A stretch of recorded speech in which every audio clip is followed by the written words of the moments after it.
Warung itu sudah rata dengan tanah. Tapi setiap malam Jumat, bau tahu gimbalnya masih tercium dan jika kau terlalu dekat, seseorang akan membisikkan, "Satu porsi lagi untukmu."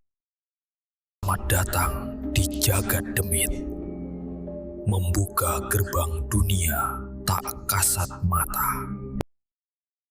Di sudut kota Semarang, tak jauh dari taman kota yang mulai tua dan gersang, berdiri sebuah warung sederhana beratap terpal biru yang diganjal bambu. Di sanalah Pak Mardi setiap sore menggelar dagangannya. Tahu gimbal, makanan khas Semarang yang biasa saja bagi sebagian orang, namun menjadi luar biasa di tangan Pak Mardi. Warung itu tak besar, hanya muat 5 meja plastik dan bangku-bangku panjang yang sudah lapuk, tapi setiap hari selalu penuh. Tak ada jam pasti kapan warung itu buka, kadang jam 3, kadang jam 4, tapi satu hal yang selalu sama. Tidak pernah bertahan lebih dari 2 jam. Makanan di warung itu selalu habis lebih cepat dari pedagang lain yang bahkan sudah buka sejak pagi. Tak peduli cuaca panas membakar atau hujan deras mengguyur, pelanggan tetap datang, berdesakan, bahkan saling berebut antrean. Orang-orang bilang tahu gimbal Pak Mardi itu punya rasa yang ajaib. Gimbal udangnya renyah, tahu gorengnya lembut, lontongnya pas pulen. Dan yang paling bikin penasaran adalah bumbu kacangnya, pedas, manis, dan gurih, dalam takaran yang anehnya seperti tahu selera setiap orang. Seorang pelanggan pernah berkata, "Kayak bumbu ini ngerti mulut saya maunya apa." Ada juga yang bilang, rasanya nyangkut di lidah, pengen makan terus tiap hari. Kata-kata itu makin lama makin sering terdengar, dan warung kecil itu perlahan berubah menjadi semacam legenda kuliner yang tersembunyi, diburu oleh banyak orang bahkan dari luar kota. Media lokal pernah meliput singkat, tapi setiap wartawan yang datang selalu menemui Pak Mardi yang menolak diwawancarai dengan alasan tak suka kamera. Ia hanya pria tua sederhana berpeci hitam, mengenakan kaos putih kusam dan celemek abu-abu yang tak pernah diganti. Senyumnya selalu ada, tapi matanya seperti tak benar-benar tersenyum, meski tampak ramah. Ada yang aneh dari Pak Mardi, ia tak pernah dibantu siapapun. Tak ada istri, tak ada anak, tak ada pembantu warung. Ia datang sendiri, masak sendiri, cuci sendiri, dan bersih-bersih sendiri. Bahkan tak ada yang pernah tahu di mana ia menyimpan bahan-bahan makanannya. Tidak ada gerobak atau kendaraan untuk mengangkut, dan ia selalu datang dengan tangan kosong. Lalu entah dari mana tahu dan gimbal itu muncul di atas meja. Beberapa orang mulai bertanya-tanya, tapi rasa lapar dan kenikmatan tahu gimbal itu membuat rasa penasaran cepat dilupakan. Anehnya lagi, tidak pernah ada lalat di warung Pak Mardi. Padahal tempat itu terbuka dan tanpa pendingin. Tak ada kucing liar yang mengendap mengincar ikan udang sisa. Seolah-olah semua binatang menghindari tempat itu. Sampai suatu sore, seorang gadis muda bernama Rina, mahasiswa yang baru saja pindah ke Semarang, datang ke warung Pak Mardi. Setelah mendengar cerita dari teman-temannya, ia duduk sendiri, mencatat sesuatu di buku kecilnya. Katanya ingin membuat blog makanan. Rina memesan seporsi tahu gimbal, lalu perlahan mencicipi. Mulutnya sempat tersenyum, matanya memejam, seperti merasakan nikmat surgawi. Tapi tak lama kemudian, ia meletakkan sendoknya, mengusap peluh dingin di dahinya. Ia menatap sekitar dengan pandangan aneh. "Apa tadi? Ada yang bisik ke kuping saya," gumamnya. Tapi orang-orang di sekitarnya tak menoleh. Rina bergegas pergi tanpa menyelesaikan makanannya. Ia tak pernah kembali. Beberapa hari kemudian, kabar tersebar bahwa Rina mengalami gangguan tidur. Ia terus berteriak saat tidur. Katanya ada suara yang memanggil-manggil namanya dari bawah tanah. Ia mengigau soal sosok putih yang berdiri di dapur dan meneteskan air liur ke panci bumbu kacang. Keluarganya mengira itu stres biasa, tapi teman-teman sekelasnya tahu Rina mulai berubah sejak mencicipi tahu gimbal Pak Mardi. Namun, kejadian seperti itu bukan pertama. Seorang bocah lelaki berumur 7 tahun pernah muntah darah setelah makan dari warung Pak Mardi. Dan sehari kemudian ia berkata kepada ibunya, "Bu, tadi yang masak bukan Pak Mardi, yang masak pocong." Ibunya menganggap itu omong kosong bocah. Tapi malam itu, anaknya demam tinggi dan tubuhnya seperti mencium bau bangkai yang tak bisa dijelaskan. Tak ada dokter yang bisa menjelaskan gejala anak itu. Meskipun beberapa cerita aneh mulai muncul, warung Pak Mardi tetap ramai. Orang-orang seakan tak peduli bahkan merasa mereka harus datang lagi. Ada yang bilang, kalau nggak makan tahu gimbal Pak Mardi seminggu sekali, kepala saya pusing, seperti kecanduan. Bahkan ada seorang kakek yang tetap datang, meski harus dipapah cucunya, hanya demi semangkuk tahu gimbal yang katanya bisa bikin kuat lagi. Tetapi malam-malam di sekitar warung itu mulai berubah. Penjaga taman kota yang biasa berjaga di sekitar situ mulai enggan berpatroli dekat warung. Katanya, pernah suatu malam saat lewat, ia melihat warung itu masih menyala, padahal sudah tengah malam. Di bawah sorotan remang lampu taman, terlihat sosok Pak Mardi duduk membelakangi jalan. Tapi yang membuat merinding adalah bayangan di belakangnya lebih besar, tinggi, dan tidak bergerak meskipun tubuh Pak Mardi bergoyang. Sejak malam itu, penjaga taman tak pernah mau mendekat lagi. Ia berhenti kerja seminggu kemudian. Anehnya, semua orang yang mengaku mengalami keanehan justru pelen-pelen dijauhi masyarakat. Seakan alam bawah sadar kolektif, warga sudah menganggap rasa tahu gimbal Pak Mardi lebih penting daripada kebenaran yang tak ingin mereka dengar. Lidah mereka lebih ingin rasa nikmat daripada menghadapi kemungkinan mengerikan bahwa makanan itu menyimpan sesuatu yang tidak semestinya. Dan Pak Mardi tetap seperti biasa, tersenyum, menyendokkan kuah bumbu kacang kental ke atas tahu dan gimbal yang tersusun rapi, menyerahkannya kepada pelanggan dengan tangan gemetar tapi cekatan. Tidak ada yang benar-benar memperhatikan bagaimana ia mengaduk bumbu kacangnya. Tidak ada yang tahu bahwa setiap pagi ia pergi lebih dulu ke suatu tempat sebelum membuka warung. Tempat itu tak pernah disebut, tapi seorang pemulung pernah mengaku melihat Pak Mardi berdiri diam di sebuah makam tua, berbicara sendiri, lalu menunduk dan membuka mulut lebar-lebar menghadap ke gundukan tanah. Sejak saat itu, orang-orang mulai bisik-bisik bahwa tahu gimbal Pak Mardi memang bukan sekadar enak. Ia punya rasa yang bikin lupa segalanya termasuk ketakutan. Dan dari balik senyumnya, mungkin Pak Mardi tahu, lidah manusia tak pernah kuat menolak kenikmatan, meski harus membayar dengan warasnya jiwa. 2 tahun sebelum warungnya ramai seperti sekarang, Pak Mardi hanyalah penjual tahu gimbal biasa. Warungnya sepi, bahkan tak jarang ia hanya menjual 2 atau 3 porsi dalam sehari.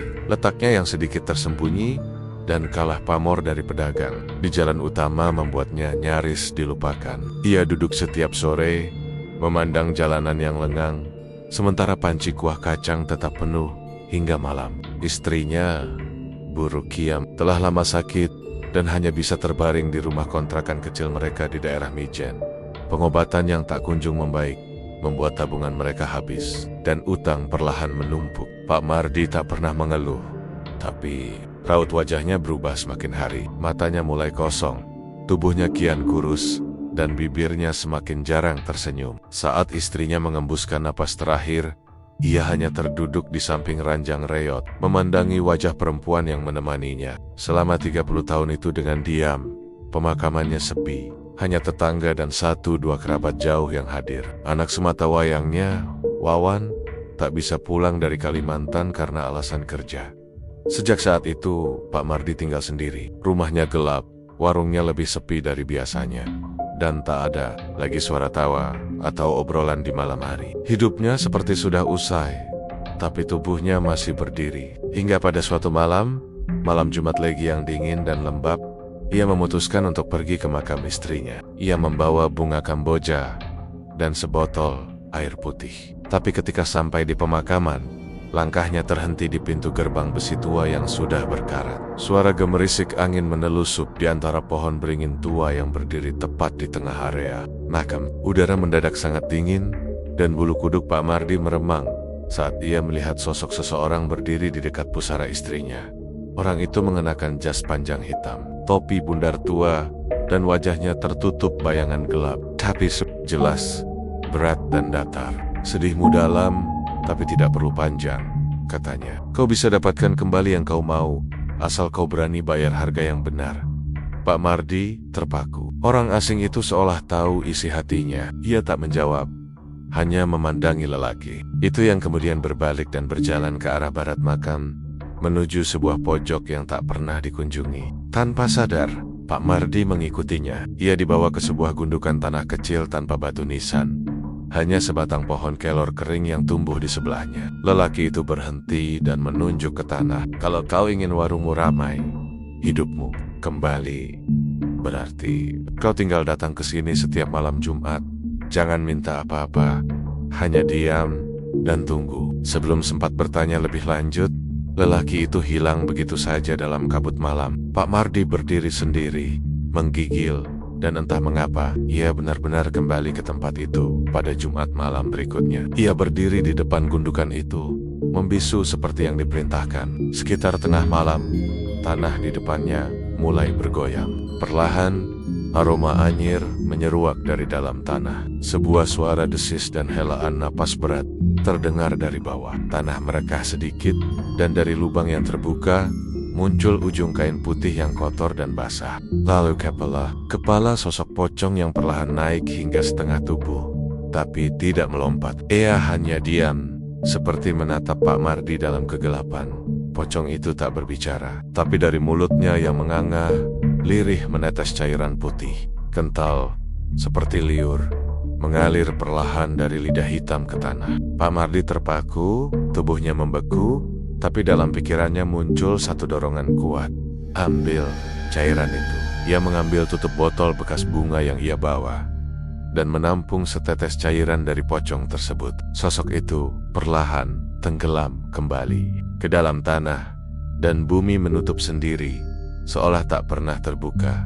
Esok paginya, dengan tangan gemetar, Pak Mardi memasukkan cairan itu ke dalam bumbu kacang buatannya. Ia tak mencium aroma apapun yang aneh, tapi saat mencicipi, lidahnya sendiri terkejut. Rasa gurih dan manis yang selama ini sulit ia dapatkan dari bumbu biasa, tiba-tiba muncul begitu saja. Bumbu kacangnya seperti hidup, melekat di mulut, dan meninggalkan rasa aneh yang nikmat. Ia tetap membuka warung seperti biasa sore itu. Dan untuk pertama kalinya setelah berbulan-bulan, pelanggan datang lebih dari 3 orang. 5, 10, 15 orang datang berurutan. Beberapa bahkan menunggu sambil berdiri. Warungnya habis dalam waktu 1 jam. Seorang pembeli bahkan berucap, "Ini tahu gimbal terenak yang pernah saya makan seumur hidup." Pak Mardi tidak berkata apa-apa. Ia hanya mengangguk. Tapi di dalam dirinya, ia sadar sesuatu telah berubah. Malam itu, ia kembali ke makam. Ia diam, berdiri di hadapan tanah yang sama. Pocong itu kembali muncul, dan kali ini, tanpa ia minta. Liur itu kembali menetes. Pak Mardi kembali menampungnya. Malam itu, ia bermimpi aneh dalam mimpinya. Ia berada di dapur rumahnya, tapi dapurnya penuh dengan darah. Kuali-kuali terisi isi tubuh manusia. Tapi semuanya ia aduk dengan tenang sambil tersenyum. Ketika ia terbangun, tubuhnya berkeringat, tapi hati kecilnya berkata, "Lanjutkan, semua ini untuk hidup yang layak." Sejak itu, setiap malam Jumat, Pak Mardi datang ke makam itu. Ia diam, mengambil liur, dan mencampurkannya ke dalam bumbu tahu gimbalnya. Warungnya mulai dikenal. Orang-orang dari kampus, dari kantor, dari luar kota datang berdatangan. Ia mulai mendapat uang lebih. Iutannya perlahan lunas. Rumah kontrakannya diperbaiki, tapi mata Pak Mardi mulai berubah. Sorotnya lebih gelap, suaranya lebih berat, dan kadang ia seperti lupa nama pelanggan langganannya sendiri. Seperti ada sesuatu yang ikut tinggal dalam tubuhnya. Ia tak lagi merasa sendiri, dan ia tak pernah merasa bersalah. Sampai suatu hari, Pak Mardi mencoba membuat tahu gimbal tanpa liur pocong itu, sekadar mencoba. Apakah ia bisa lepas dari kebiasaan ini?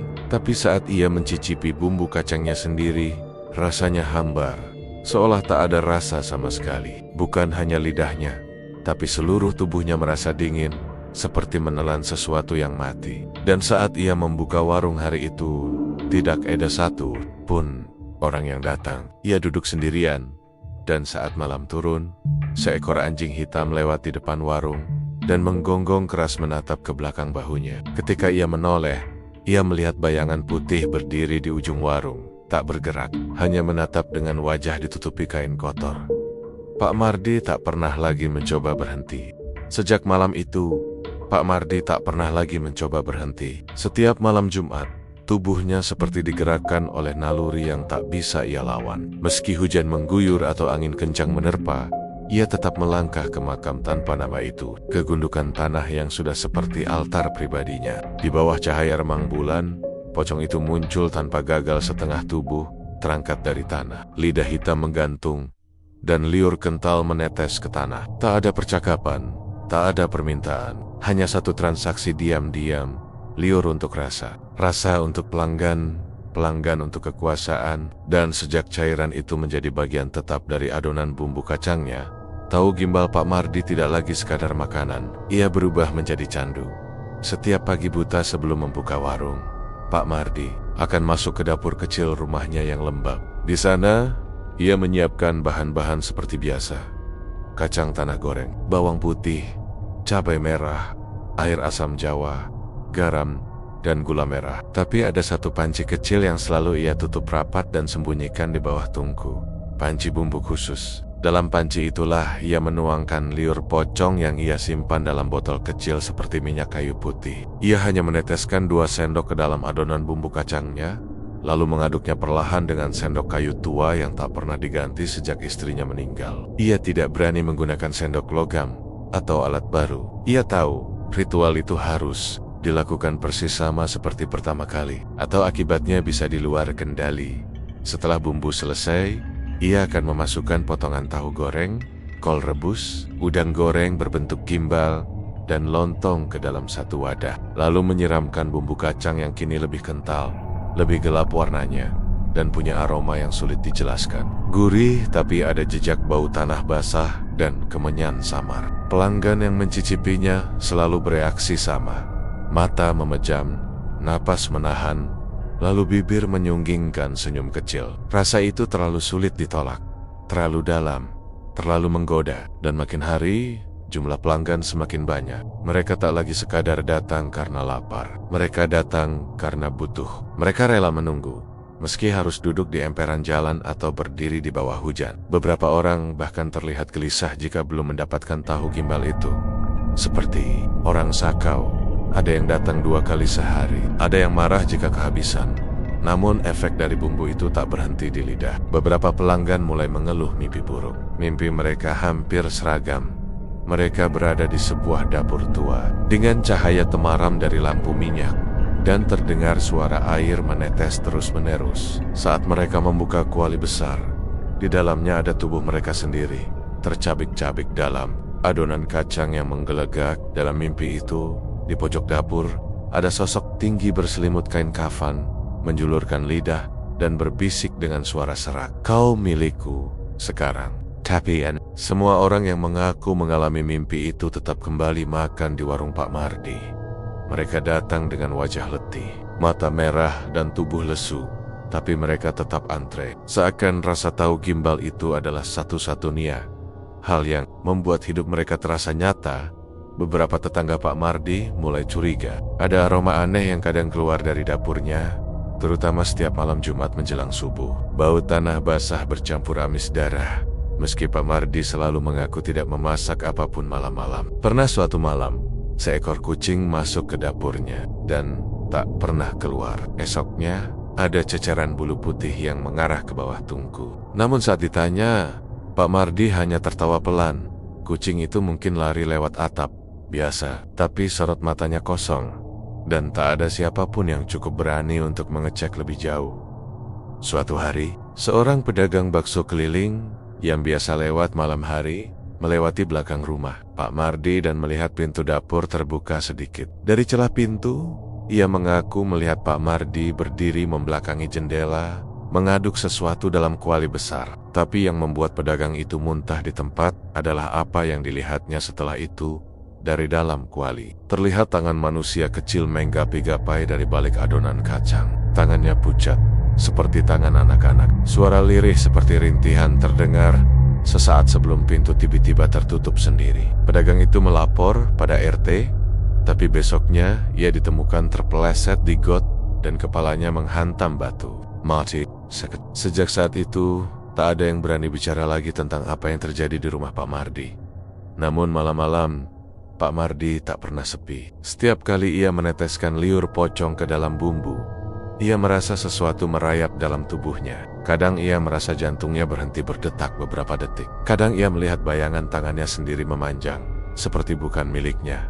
Tapi ia terus melakukannya. Setiap tetes liur itu seperti racun yang membunuh rasa takut. Rasa perlahan menghilang, digantikan dengan keyakinan bahwa semua ini hanyalah cara bertahan hidup. Ia mulai berbicara sendiri saat memasak, dan kadang tertawa kecil saat melihat panci bumbu kacangnya mendidih di dalam rumahnya. Ia menyimpan sebuah buku lusuh yang ditemukan di antara reruntuhan pasar Johar lama. Buku tua tanpa sampul dengan tulisan tangan Arab Pegon dan Jawa kuno. Dalam buku itu tertulis tentang pengikat rasa jiwa, cara menciptakan rasa yang bukan hanya dinikmati lidah, tapi juga merasuki batin. Salah satu bahan terlarangnya adalah tirta sekar mayit atau air liur makhluk mati yang tidak tenang. Buku itu bahkan menjelaskan bahwa jika seseorang mencampurkan cairan itu ke dalam makanan yang disukai masyarakat, maka orang yang memakannya akan kehilangan sedikit bagian jiwanya setiap kali menyantapnya. Jiwa-jiwa yang tercerai itu akan menjadi milik pemberi rasa. Sebagai persembahan kepada makhluk pemberi kekayaan, Pak Mardi tak tahu apakah buku itu benar atau tidak. Tapi ia sadar, sejak menggunakan liur pocong itu, ia tak pernah sakit, tak pernah merasa lapar, dan setiap mimpi buruknya selalu berakhir dengan satu suara yang sama. Teruskan, jangan berhenti. Kau milikku juga. Resep tahu gimbalnya kini bukan lagi rahasia keluarga, melainkan rahasia antara manusia dan makhluk dari dunia kematian. Dan satu hal yang paling mengerikan adalah pelanggan tak pernah curiga. Mereka tahu satu hal, tahu gimbal Pak Mardi terlalu enak untuk dilewatkan. Meski beberapa dari mereka mungkin tak akan pernah bisa pulang dalam keadaan utuh. Pada awalnya Pak Mardi mengira bahwa liur pocong itu cukup sebagai syarat tunggal dalam perjanjiannya. Ia hanya perlu datang setiap malam Jumat ke makam tanpa nama, membawa botol kosong, dan menampung cairan dari mulut sosok berkain kafan itu. Tak ada syarat darah, tak ada janji lisan, semuanya terjadi dalam diam. Dalam tatapan penuh makna antara manusia dan makhluk gaib yang tertanam setengah badan di dalam bumi. Namun, perjanjian gaib tidak pernah sesederhana yang dibayangkan. Dan Pak Mardi mulai menyadarinya ketika suara-suara mulai muncul dalam tidurnya. Bukan hanya mimpi, tapi semacam bisikan dalam kepalanya yang menyusup saat ia sedang terlelap. Suara itu berat, berlendir, dan menggema seperti dari liang kubur. Kau sudah ambil, sekarang waktunya memberi. Awalnya ia abaikan. Ia tetap menjalankan rutinitasnya seperti biasa, tapi suara itu semakin sering muncul. Kadang saat ia sedang mengaduk bumbu, kadang saat ia berjalan di pasar membeli udang, bahkan saat ia duduk sendiri di warung menunggu pembeli pertama. Suara itu terus mendesak. Kau harus beri aku nyawa, darah, sesuatu yang lebih dari rasa. Lalu, satu malam Jumat, saat Pak Mardi sedang menunggu di depan makam, sosok pocong itu muncul dengan lebih agresif dari biasanya. Tidak hanya setengah badan, kini tubuhnya nyaris penuh keluar dari tanah. Kain kafan yang membungkusnya koyak di beberapa bagian, memperlihatkan daging hitam mengering di bawahnya. Dari matanya yang putih dan kosong, mengalir air bening seperti air mata, dan suara lirihnya memecah keheningan. Jika kau tak memberi, maka aku akan ambil sendiri. Sejak malam itu, peristiwa-peristiwa ganjil mulai terjadi. Seorang pelanggan, Tetapak Sutarno, tukang ojek langganan yang biasa makan 2 kali seminggu, tiba-tiba mengalami kecelakaan aneh. Motornya ditemukan remuk di rel kereta, tapi tubuhnya tidak. Ia hanya mati dengan wajah pucat dan mata terbuka lebar, seolah melihat sesuatu yang mengerikan sesaat sebelum nyawanya lepas. Anehnya, waktu kematiannya tercatat tepat jam 0:13 Jumat malam. Waktu yang sama saat Pak Mardi sedang berdiri di depan makam itu. Pak Mardi gemetar ketika membacanya di koran pagi. Tapi ia tidak berbuat apa-apa, tidak melapor, tidak mengaku. Ia hanya membaca berita itu. Lalu malamnya kembali ke makam. Seminggu setelah itu, seorang ibu muda yang baru pertama kali membeli tahu gimbal Pak Mardi pingsan di tengah jalan. Ia mengaku melihat wajah penjualnya berubah menjadi kain putih berlendir ketika ia hendak menyuap potongan tahu terakhir. Saat diperiksa di rumah sakit, hasil medis menunjukkan tekanan darah normal, otak normal, jantung sehat, tapi matanya tetap menatap ke langit-langit, dan mulutnya hanya menggumam satu kata beru langguling. Liur, liur, liur. Ia tak pernah bisa bicara normal lagi. Pak Mardi mencoba menghibur dirinya bahwa itu semua hanya kebetulan. Tapi dalam lubuk hatinya yang terdalam, ia tahu bahwa itu bukan kebetulan. Pocong itu sudah mulai menagih, dan ia tidak menagih uang, menagih nyawa. Dan setiap korban bukanlah sembarang orang. Mereka yang paling menikmati tahu gimbal Pak Mardilah yang perlahan diseret bukan hanya tubuhnya, tapi jiwanya. Pada malam Jumat berikutnya, saat Pak Mardi berdiri di depan makam pocong, itu tak hanya meneteskan liur. Ia membuka mulutnya lebar-lebar dan mengeluarkan suara pekikan panjang, seperti angin yang menerobos liang telinga. Berikan aku yang muda, yang baru, yang segar. Sejak malam itu, Pak Mardi mulai memperhatikan pelanggannya. Ayam mengamati siapa yang baru pertama kali datang, siapa yang terlalu senang dengan rasa bumbunya. Dan tanpa sadar, pikirannya mulai membentuk pola. Siapa yang akan menjadi tumbal berikutnya? Korban ketiga adalah bocah laki-laki usia 10 tahun yang datang bersama ibunya. Ia memesan seporsi sendiri dan menyantap dengan lahap sambil berkata, "Bu, ini lebih enak dari masakan rumah." Malamnya, anak itu muntah darah dan mengalami kejang-kejang. Ia sempat berkata pada ibunya, ada yang melilit kaki adik dari bawah tanah, sebelum akhirnya meninggal di rumah sakit pada dini hari. Ibunya melapor ke kelurahan, menyebut warung Pak Mardi sebagai penyebabnya. Tapi keesokan harinya, wanita itu ditemukan gantung diri di dalam rumah. Surat wasiatnya kosong, tak ada satu huruf pun, hanya bercak bumbu kacang kering di atas kertas. Pak Mardi tidak tertawa, ia tidak menangis. Ia hanya duduk di ruang tamunya yang suram, memandangi sendok kayu tua di tangannya, dan berkata pelan, "Sudah 3. Cukupkah?" Tapi jawabannya datang dalam mimpi malam itu. Pocong itu mendekatinya sangat dekat, hingga wajah mereka nyaris bersentuhan. Suaranya basah dan bergema dalam kepala Pak Mardi. 3 bukanlah apa-apa. Rasa itu terus haus, dan kau harus beri lebih banyak. Ketika Pak Mardi terbangun, ia mendapati tangannya berdarah. Bukan karena terluka, tapi karena memegang gumpalan rambut hitam basah. Entah milik siapa. Tubuh Pak Mardi mulai berubah. Kulitnya menguning, matanya cekung, tapi ia tidak merasa sakit. Ia hanya merasa kosong. Warungnya makin ramai, pembeli makin banyak. Tapi kini, ia tak lagi mengingat nama-nama mereka. Hanya wajah-wajah yang silih berganti. Dan dari matanya yang kuyu, ia mulai memilih siapa yang akan menjadi porsi istimewa bagi tuannya di tanah. Dan di pojok warung, tak ada yang tahu. Di bawah meja tempat bumbu kacang disimpan, kini ada sebuah kendi tua dari tanah liat, tertutup kain kafan kecil. Dalam kendi itulah Pak Mardi mulai menyimpan potongan kecil dari korban-korban tumbalnya Sutis Rembet, kuku yang ia ambil diam-diam, atau bahkan secuil kulit dari sendok bekas makan mereka. Setiap Jumat malam, kendi itu ia kubur sebentar di depan makam, lalu gali kembali. Dan rasanya makin hari makin nikmat. Bumbu kacangnya lebih melekat di lidah, gimbal udangnya makin renyah seolah digoreng di neraka, dan pelanggan yang mencicipi akan terus kembali. Meski mereka mungkin tidak akan kembali dalam keadaan utuh. Desis-desis mulai menyebar.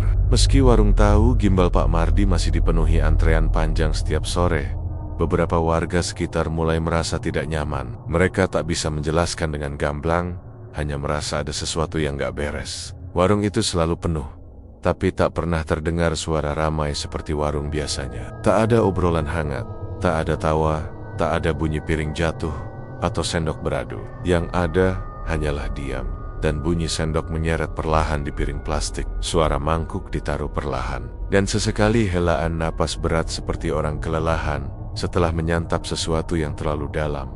Maija, penjual gorengan yang mangkal tak jauh dari warung. Pak Mardi mengaku sering melihat hal-hal aneh. Saya lihat ada pembeli yang duduk makan tahu gimbal, tapi bayangannya di tanah itu nggak ngikutin gerakannya. Kadang malah diam aja, nggak bergerak, padahal orangnya lagi sendokin makan. Pernah pula ia melihat seorang lelaki selesai makan, bangkit dari tempat duduknya. Lalu wajahnya berubah bingung sejenak, seperti lupa siapa dirinya. Sebelum berjalan menjauh dengan langkah kaku, keganjilan itu sampai ke telinga Tara. seorang mahasiswa semester akhir jurusan jurnalistik dari salah satu kampus swasta di Semarang. Tara memang sedang mengerjakan tugas akhir bertema makanan legendaris dan cerita mistis di baliknya. Ia awalnya ingin menulis tentang lumpia Gang Lombok atau nasi ayam Simongan, tapi seorang temannya anak kosan dari Ungaran berbisik padanya, kalau mau cari cerita serem beneran, coba selidiki tahu gimbal Pak Mardi. Rasanya enak banget, tapi banyak yang ngomong setelah makan itu orangnya berubah. Tara tertarik. Ia bukan tipe penakut. Bahkan ia sudah beberapa kali meliput tempot-tempot angker untuk konten kampus. Suatu sore, Tara datang ke warung Pak Mardi. Ia menyamar sebagai pelanggan biasa. Rambutnya dikuncir, wajahnya polos tanpa makeup, membawa kamera kecil tersembunyi. Di dalam jaket, ia duduk di pojok, memesan 1 porsi tahu gimbal. Begitu makanan disajikan, aroma bumbu kacangnya langsung menyentak penciumannya. Tidak seperti kacang biasa. Ada aroma lain, seperti kemenyan dicampur tanah basah. Namun yang paling membuatnya tak bisa berpaling adalah rasanya. Sekali suap, bumbu itu seperti menyusup ke lidah dan masuk ke kepalanya. Tara memejamkan mata beberapa detik. Di detik itu, ia merasa seperti sedang berada di tempat gelap. Dengan suara gemeretak tanah tergali dan erangan samar dari arah belakangnya.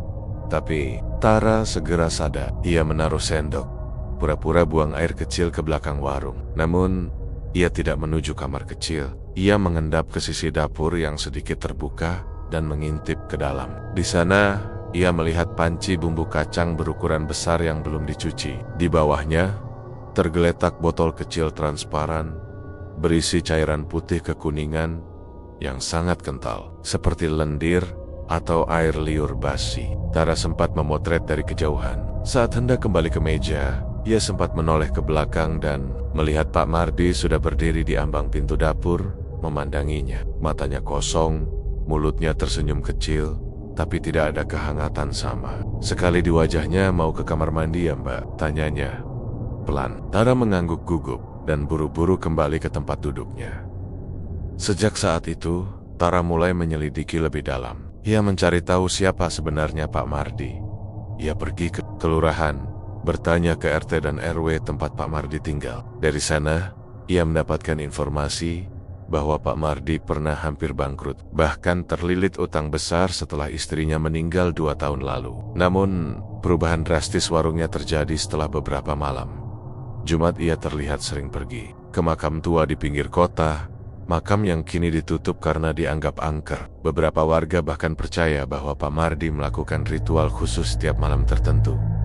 Tak puas sampai di situ, Tara memutuskan untuk datang ke makam yang disebut-sebut. Malam Jumat itu, ia datang diam-diam membawa kamera inframerah dan voice recorder. Ia bersembunyi di balik nisan sambil mengarahkan kamera ke gundukan tanah tanpa nisan yang berada di bawah pohon kelor kering. Pukul 12 malam, sosok Pak Mardi datang, diam, membawa kendi kecil. Ia berdiri lama, lalu perlahan tanah di depannya berguncang. Tara menahan napas saat sosok putih mulai muncul dari dalam tanah sebuah pocong tinggi besar, dengan bagian wajah yang kompang kemping dan lidah yang menjulur seperti tali basah. Dari mulut pocong itu, menetes cairan kental yang ditampung Pak Mardi dengan penuh hikmat. Tara merekam semuanya, tapi ia terlalu lama menahan napas. Saat ia tanpa sadar menggeser posisi, ranting kering patah di bawah sepatunya. Pak Mardi menoleh cepat, matanya menatap ke arah persembunyiannya. Tara langsung lari. Ia berlari sepanjang jalan keluar makam. Napas memburu, kamera terguncang di tasnya. Tapi ia berhasil pulang ke kos. Malam itu, ia tidak tidur. Ia langsung memindahkan data ke laptop, mengedit video seadanya, dan menuliskannya sebagai artikel panjang. Ia rencanakan untuk tayang minggu depan di blog investigasinya. Namun keesokan harinya, saat ia hendak mengunggah videonya, laptopnya mati total. File videonya rusak. Harddisk eksternalnya berbunyi aneh, seperti berdengung. Bahkan, kamera kecilnya meleleh di bagian bawah, seolah terbakar dari dalam. Tara syok. Ia mencoba mengunggah artikel saja, tapi sinyal ponselnya hilang. Padahal temun main kosnya tidak mengalami masalah apapun. Ketika ia menyalakan ulang laptopnya, situ file mangkil. Di desktop, sebuah gambar wajah Pak Mardi dengan mata terbuka lebar, menatap langsung ke arahnya. Tara menjerit dan menutup laptopnya. 2 hari kemudian, Tara menghilang. Ia terakhir terlihat di sebuah video CCTV minimarket, membeli air mineral dan beberapa obat sakit kepala. Setelah itu, tak ada jejak. Kemal terkunci dari dalam, tapi tubuhnya tidak ada di sana. Hanya satu hal yang ditemukan di atas meja. Seporsi tahu gimbal, masih hangat. Dengan setetes cairan putih kental di atas bumbu kacangnya, Pak Mardi tetap buka seperti biasa sore itu. Tak ada yang tahu soal Tara, tak ada yang tahu soal videonya. Warungnya makin ramai, pelanggan makin banyak, dan dari balik tatapan kosongnya, Pak Mardi tahu satu hal. Tak ada yang bisa menghentikan rasa yang berasal dari alam kematian. Karena begitu satu jiwa mencicipinya, mereka tak lagi bisa lari dari takdir yang menunggu di balik bumbu kacang yang terlalu lezat untuk ditolak. Hari-hari setelah hilangnya Tara terasa ganjil, bahkan untuk Pak Mardi yang selama ini hidup berdampingan dengan dunia gaib. Warungnya tetap ramai, bahkan makin ramai. Tapi tak ada lagi rasa damai saat melihat uang mengalir atau pelanggan tersenyum. Justru, setiap wajah pembeli kini terasa seperti wajah-wajah mayat. Pucat, mata kosong, dan bibir mereka bergerak mengunyah perlahan, seperti boneka yang dikendalikan tangan tak terlihat. Tak ada canda, tak ada suara, bahkan suara langkah kaki pun terdengar seakan diredam. Warungnya lebih mirip altar persembahan daripada tempat makan.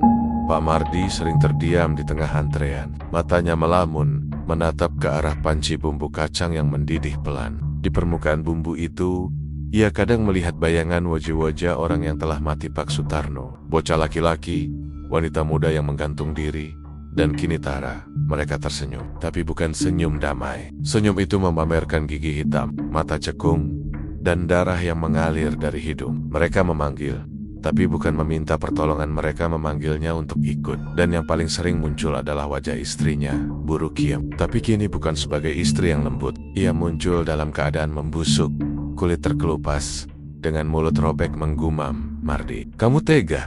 Kamu menukar mereka untuk rasa? Pak Mardi mulai merasa waktunya semakin sempit. Di dalam dada, jantungnya seperti berdebar terlalu pelan. Ia tak lagi merasakan lapar, tak merasa lelah, bahkan jarang tidur. Tapi yang paling menyiksa adalah suara itu, suara pocong dari dalam tanah yang kini datang setiap malam. Bukan hanya malam Jumat, suaranya menuntut, meracuni pikirannya, dan terus berbisik, tumbal belum cukup. Kau sendiri harus memberi yang paling berharga, jiwa terakhirmu, atau semua akan datang menagih.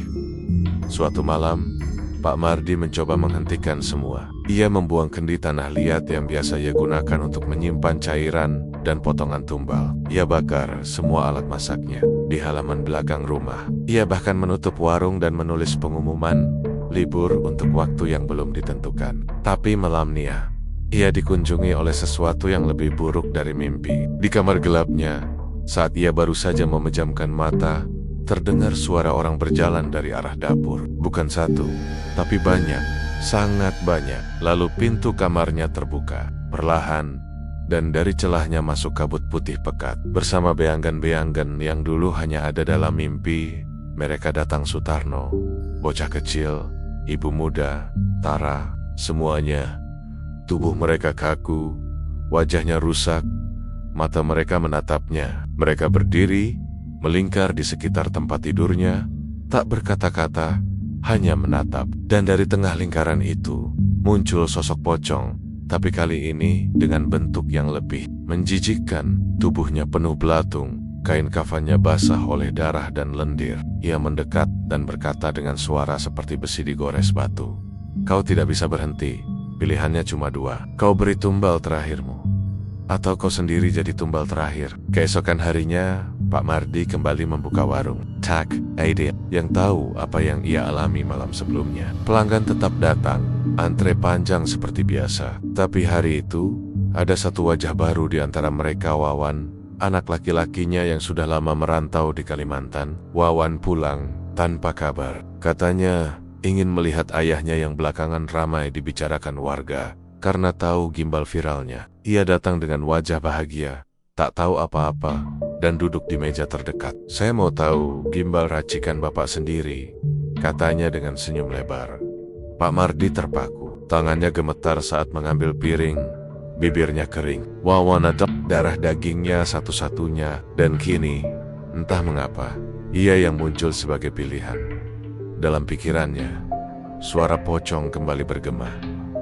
Ini jiwa yang paling cocok, ikat darahmu sendiri, maka rasanya akan abadi. Kau akan hidup selamanya di antara rasa dan kenikmatan. Pak Mardi tahu, jika ia menyajikan sepiring tahu gimbal pada Wawan yang sudah disiram bumbu berisi cairan liur pocong dan potongan tumbal sebelumnya, maka Wawan akan hilang seperti yang lain. Raga boleh tetap ada, tapi jiwanya akan terhisap, dan setelah itu, ia akan menjadi milik makhluk gaib selamanya. Tangan Pak Mardi gemetar saat ia menyendokkan bumbu ke atas tahu dan gimbal. Wawan menatapnya dengan senyum heran.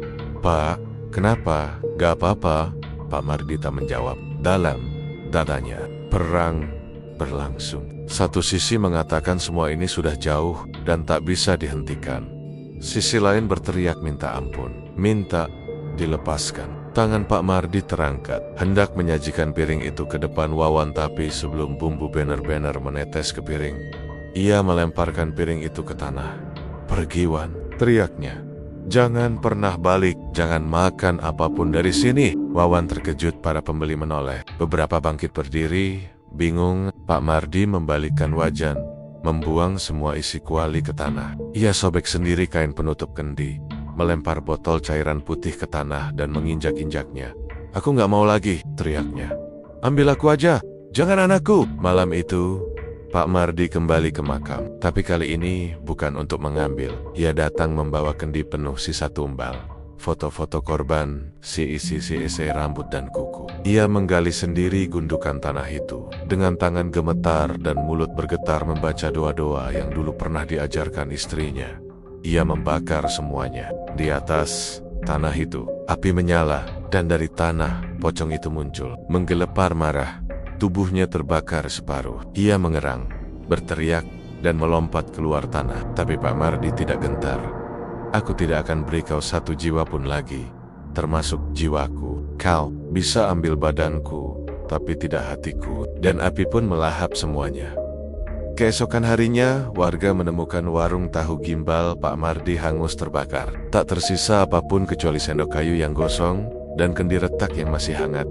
Rumah Pak Mardi kosong. Ia tidak ditemukan dimanapun. Wawan meninggalkan kota dengan trauma yang tidak pernah ia ceritakan kepada siapapun. Tapi di lokasi warung itu, setiap malam Jumat, orang masih mendengar suara penggorengan mendesis pelan, dan aroma bumbu kacang yang menggoda datang dari arah tanah yang gosong. Dan jika kau cium bau itu terlalu lama, mungkin lidahmu mulai merindukan rasa yang sudah seharusnya hilang, rasa tahu gimbal dari tumbal terakhir. Meski warung tahu gimbal Pak Mardi telah menjadi abu, tanah bekas bangunannya hangus tak berjejak, dan Pak Mardi sendiri tak pernah ditemukan sejak malam pembakaran itu. Cerita tentang warung itu tidak ikut lenyap, justru sebaliknya. Kisahnya menyebar makin liar dari mulut ke mulut, dari warga sekitar hingga ke media sosial. Namun bukan cerita pembakaran yang jadi sorotan, melainkan satu hal yang membuat warga setempat makin takut berbicara.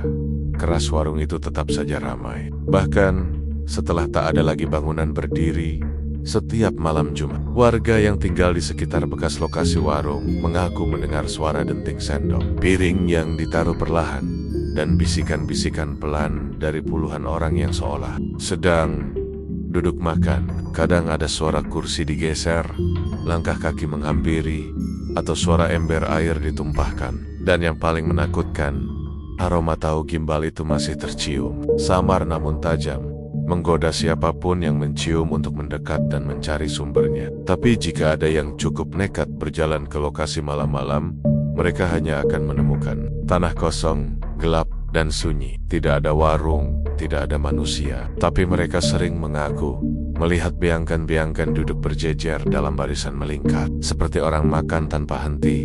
Dan di ujung barisan sosok pria tua berdiri sambil memegang sendok kayu gosong.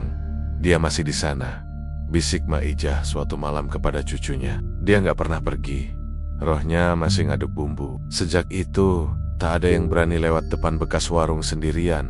Apalagi jika malam mulai turun. Bukan warung-warung lain yang dulu sempat menumpang rezeki dari ramainya pembeli Pak Mardi satu persatu tutup. Pemiliknya mengaku sering bermimpi didatangi pocong yang memaksa mereka mencicipi tahu gimbal panas dengan tangan mereka sendiri. Mereka bangun dengan lidah melepuh, walau tidak pernah makan apapun sebelum tidur. Suatu malam, sekelompok remaja YouTuber horor datang ke lokasi itu, mencoba merekam konten tempat kuliner pesugihan. Mereka menyiapkan kamera, mikrofon, bahkan sensor suhu dan alat pengukur elektromagnetik. Mereka mengobrol penuh tawa di awal, menganggap cerita Pak Mardi sebagai mitos warga kampung yang suka melebih-lebihkan. Tapi saat kamera menyala dan jam menunjukkan pukul 12 malam, suasana berubah drastis. Layar mereka terganggu, muncul garis-garis putih, dan mikrofon menangkap suara bisikan yang tidak berasal dari siapapun di antara mereka. Dalam video yang sempat tayang 1 menit sebelum hilang misterius dari kanal mereka, terdengar suara seorang pemuda berkata, "Bro, lo cium gak? Bau kacang, kayak ada yang masak." Lalu terdengar suara gesekan sendok, diikuti jeritan pendek, dan video pun mati. Tidak ada yang tahu nasib mereka setelah itu. Channel mereka offline, akun sosial media diblokir semua, dan orang tua mereka pun menolak memberi komentar. Pihak kelurahan sempat ingin membersihkan lokasi itu. Mereka membawa alat berat, menggali dan meratakan tanah bekas warung, hendak membangun pos ronda atau taman kecil agar area itu kembali hidup. Namun operator alat berat mengaku saat menggali tanah itu, mata alatnya menabrak sesuatu yang sangat keras dan mengeluarkan suara nyaring seperti batu besar dipukul. Ketika mereka buka, tidak ada apapun di sana, hanya tanah. Tapi saat malam datang, bulldozer yang diparkir di pinggir jalan meledak sendiri. Saksi mata melihat asap putih membumbung dari dalam kabin, dan terdengar jeritan seperti suara manusia yang mendidih. Sejak kejadian itu, proyek dibatalkan. Tidak ada yang berani menyentuh tanah itu lagi. Warga kemudian sepakat membuat pagar bambu di sekelilingnya, mengikatnya dengan tali pocong, dan menggantungkan rojeraga di setiap sudut. Namun tetap saja, aroma tahu gimbal itu akan datang tiap malam Jumat. Dan jika ada orang luar yang penasaran lalu berani membuka pagar dan melangkah masuk, konon mereka akan mendengar suara seseorang berkata pelan dari arah belakang, "Tambah 1 porsi lagi, ya, Pak." Tapi saat menoleh, tak ada siapapun di sana kecuali bayangan pocong duduk mengunyah pelan sambil menatap langsung ke mata mereka. Konon, beberapa paranormal pernah mencoba menetap portal yang diduga terbuka di tempat itu, tapi semua gagal. Salah satu dukun tua dari Gunung Pati bahkan ditemukan meninggal dengan kepala tertunduk ke dalam panci kosong. Bibirnya mencium dasar panci seperti sedang mencari sesuatu atau mencicipi sesuatu yang tidak terlihat. Sementara itu, nama Pace Mardi pelan-pelan berubah menjadi legenda. Ceritanya menjadi bagian dari pelajaran tak tertulis bagi pedagang makanan di Semarang.